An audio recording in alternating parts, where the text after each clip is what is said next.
মায়া ছোট্ট একটা শব্দ, কিন্তু এর ওজন অনেক বেশি।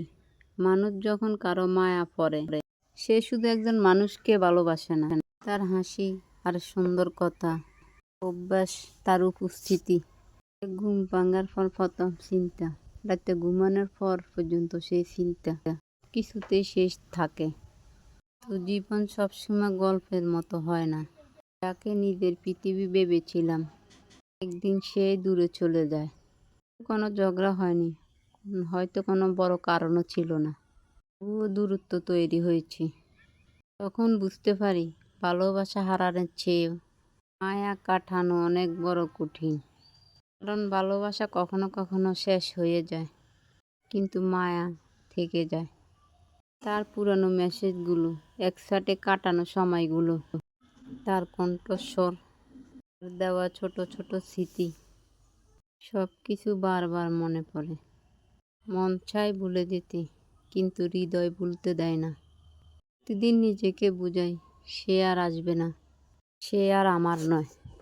কোনো গান শুনলে, কোনো রাস্তা দিয়ে হাঁটলে, পরিচিত গন্ধ পেলে মনে পড়ে যায় তার কথাগুলো।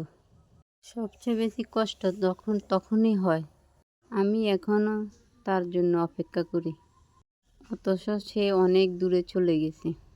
মায়া মানুষকে দুর্বল করে দেয় না, মায়া মানুষকে স্মৃতির বন্দি করে দেয়।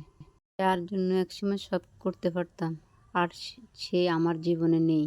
তো তার রেখে দেওয়া স্মৃতিগুলো এখনও আমার সঙ্গে আছে। কখনো কখনো মনে হয়, যদি মায়া না থাকতো তাহলে এত কষ্ট থাকতো না। কিন্তু ভাবি, এই মায়ার কারণে তো সুন্দর কিছু মুহূর্ত পেয়েছিলাম। আজ আর কাউকে দোষ দিই না, মনকে বলি, যে চলে যেতে চায় আর তাকে ফিরে পেতে চাই না। কারণ মিন্নি, সবাই আঙ্গ ফেসটা ফলো দিয়ে দিয়েন, আর সবাই ভালো থাকেন। আঙ্গ মিন্নির জন্য দোয়া করেন। আর আমরা এখন খাইতেছি অদিন বিলেতি গাব, এখন কিন্তু সিজন না, তারপরও কাঁচ একটা বাইরে দিয়ে ফাইরালেছি। সবাই ভালো থাকেন। আল্লাহ।